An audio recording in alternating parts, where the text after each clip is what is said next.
एक तरफ विपक्ष कह रहा है कि 180 सीट भी नहीं पार कर पाएगी भाजपा, दूसरी तरफ मोदी जी दावा कर रहे हैं कि 400 सीट। तो क्या लग रहा है, क्या माहौल होने? देखिए जी, दावा करने में तो 400 क्या, उन्हें 543 सीटों का दावा करना चाहिए। दावा करने में उनका कोई मुंह रोक ही नहीं सकता। मोदी जितनी लंबी लंबी हाँकते हैं, जितनी लंबी लंबी छोड़ते हैं वो, उनका मुंह आज तक किसने पकड़ा है? किसी ने नहीं पकड़ा। हकीकत में उनके दावे तो थे, पंजाब हम जीत रहे हैं, पंजाब हार गए, दिल्ली हम जीत रहे हैं, दिल्ली हार गए, कर्नाटक हम जीत रहे हैं, बजरंगबली की गदा चलेगी, कर्नाटक हार गए, तेलंगाना में तो सरकार बनेगी बनेगी हमारी, तेलंगाना हार गए। हर जगह उनके दावे फेल हुए। आपने देखा ये लगातार हर जगह उनके दावे फेल हुए। तो ये भी दावा है, ठीक है जी 400 पार, इस दावे की इस बार हवा निकल जाएगी।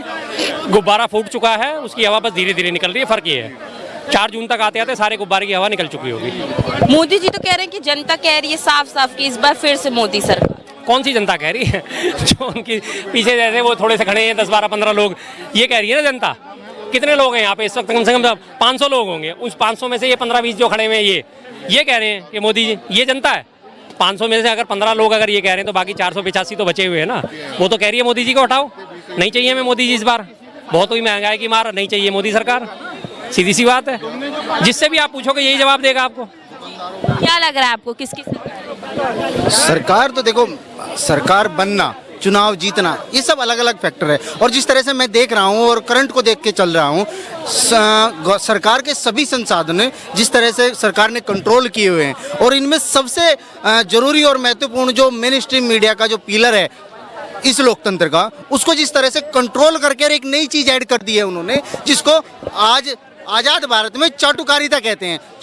चापलूसी करना एक अलग चीज है, ओपन पब्लिक समझ जाती है कि ये चापलूसी है। चाटुकारिता बहुत चंट और चतुर आदमी करता है, जो मेन स्ट्रीम मीडिया के लोग करते हैं। वे कमी को भी और गलती को भी सही ठहरा देते हैं अपने पूरे तंत्र को लगा के। ये चाटुकारिता है, ये नई चीज ऐड करी है इन्होंने। और यही अपने सरकार हर कार्यकर्ता से लेके और मंत्री तक हर किसी को ये उन्होंने सिखाया है, ये मैं बिल्कुल मानता हूँ।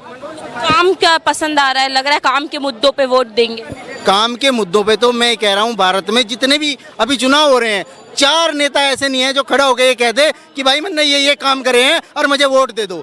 काम गिनाने शुरू कर देंगे तो पब्लिक के जुत्ते का ढेर लग जाएगा। जहाँ वो खड़ा होगा वो स्टेज जुत्तों से भर जाएगी, अगर काम के नाम पे कोई नेता भारत में वोट मांग ले। ये हालत है भारत के नेताओं की। तो देखा भी आपने, कल परसों उनकी जनसभा हो रही थी। महेश शर्मा जी यहाँ से खड़े हुए हैं, नोएडा से, गौतम बुद्ध नगर की सीट से। उन्होंने क्या बोला? अगर आप मोदी योगी को वोट नहीं देते तो आप अपने बाप के नहीं हो। ये बात बोली ना उन्होंने एक बार भी नहीं बोला कि मैं काम के आधार पे वोट मांगूंगा। उन्होंने तो सीधा आपके बापों को चैलेंज कर दिया, आपकी पीढ़ियों को चैलेंज कर दिया है। आपको चैलेंज कर दिया कि आप नाजायज औलाद हो अगर आप मोदी योगी को सपोर्ट नहीं करते तो। मोदी को ही वोट देना। अच्छा मोदी के अलावा कुछ नहीं। हाँ ठीक। ये देखिए, उन्होंने तो सीधा सीधा लोगों की नस्लों पे सवाल उठा दिए और उसके बाद वो पूरे गुस्से में है जब लोगों ने उनकी बातों का विरोध करा। तो इस तरह से वो वोट मांगेंगे, काम के नाम पे वोट मांगूंगा ना कि हाँ मैंने ये काम करा है साहब, मुझे इस काम के नाम पे वोट दे दो। नहीं मांगेंगे, उन्हें पता है नहीं मिल सकते उन्हें वोट। उधर आप देखो मेरठ में इनके प्रत्याशी जो पहले कभी रामायण में जिन्होंने राम का रोल करा था, अरुण गोविल साहब, वो क्या कर रहे हैं? मेरठ आप मुझे जिता दो तो एक बार, फिर उसके बाद मैं देखूंगा कि मेरठ में समस्या क्या क्या है।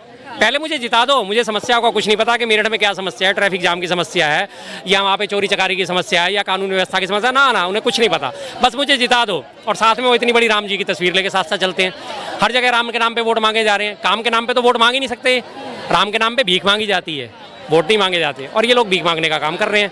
इलेक्शन कमीशन उस पर कुछ कर भी नहीं रहा है कि धर्म के नाम पे वोट नहीं मांगना है। बिल्कुल नहीं कर रहा है। इलेक्शन कमीशन भी कुछ नहीं कर रहा है, तो वो भी तो होना चाहिए ना। जा रही है लेकिन वो पूरी तरह सोया पड़ा है इलेक्शन कमीशन। इलेक्शन कमीशन को कंप्लेंट करिए तो भी कुछ नहीं करता इलेक्शन कमीशन। तो ये तो होना चाहिए, नहीं तो एक मुद्दों पे वोट नहीं, मुद्दों पे वोट होना चाहिए ना।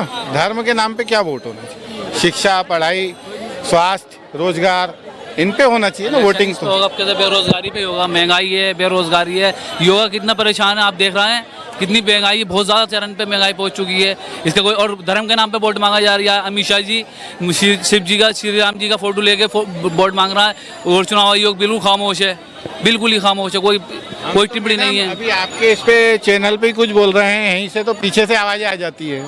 बताइए आप, ये क्या युग है? अपनी बात भी अच्छे से नहीं रख सकते, यही दौर है अभी। अच्छा, मोदी जी कह रहे हैं कि हमने कई महिलाओं को रोजगार दिया है, लग रहा है महिलाओं को रोजगार मिला। महिलाओं के प्रति उनकी सोच आप जग जाहिर है। सबसे बड़ी बात आपको 2 साल पहले का फिर से उदाहरण देता हूँ, एक बार और इस बारे में बोलना पड़ेगा। 2 साल पहले प्रधानमंत्री यहाँ से भाषण दे रहे थे, महिलाओं की सम्मान हमारा सर्वोपरि है, महिलाओं की सुरक्षा सर्वोपरि है। 11:30 बजे वो यहाँ से भाषण दे के निपटे। 1 बजे वहाँ से गुजरात हाई कोर्ट ने बिल्किस बानो की बेटी के हत्यारे और बलात्कारी को छोड़ दिया था। पहली सोच। दूसरी सोच, जब हमारी बहन बेटियाँ, पहलवान बहन बेटियाँ मेडल जीत के लाई, 140 करोड़ लोगों का सीना गर्व से चौड़ा कर दिया। मुझे गर्व है इन बहन बेटियों के ऊपर, गर्व है, मैंने अपनी बेटी मानता हूँ। जब वो अपने साथ हुए अन्याय के लिए बात करने जंतर मंतर पे बैठी तो उनको घसीट के उनके कपड़े फाड़े गए, तब मोदी जी आंख बंद करके बैठ गए। जब मणिपुर में महिलाओं के साथ निर्वस्त्र करी तो वो आंख बंद करके बैठ गए, कोई आवाज़ नहीं। मणिपुर पे आज तक उनका सिर्फ एक 37 सेकंड का बयान है, आज तक कभी ना वो मणिपुर गए, ना उन्होंने मणिपुर पे बात करी। अब ये सारे भाजपा समर्थक कह देते हैं जी मणिपुर की बात करते हो, मणिपुर संदेश खाली क्यों नहीं करते, संदेश खाली। भाई साहब दोनों की टाइमिंग में तो आप फर्क देखो। आप 7 महीने तक चुपचाप बैठे रहे। मणिपुर का कांड कब हुआ था? पिछले साल मई जून में, और वो जुलाई में मामला जो है, अगस्त में जाके मामला वो खुला था, क्योंकि आने वाले उस पर सितंबर अक्टूबर में हमारे यहाँ चुनाव थे।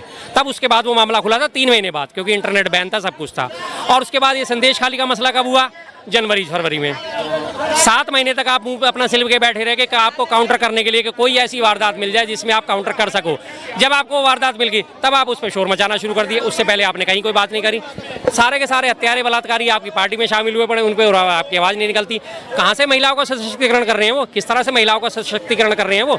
ऐसे महिलाओं को समृद्ध करेंगे, ऐसे महिलाओं की मजबूती देंगे वो? महिलाओं के साथ अत्याचार होते हैं और वो मुँह सिल के बैठ जाते हैं, तब उनके मुँह से आवाज़ नहीं निकलती।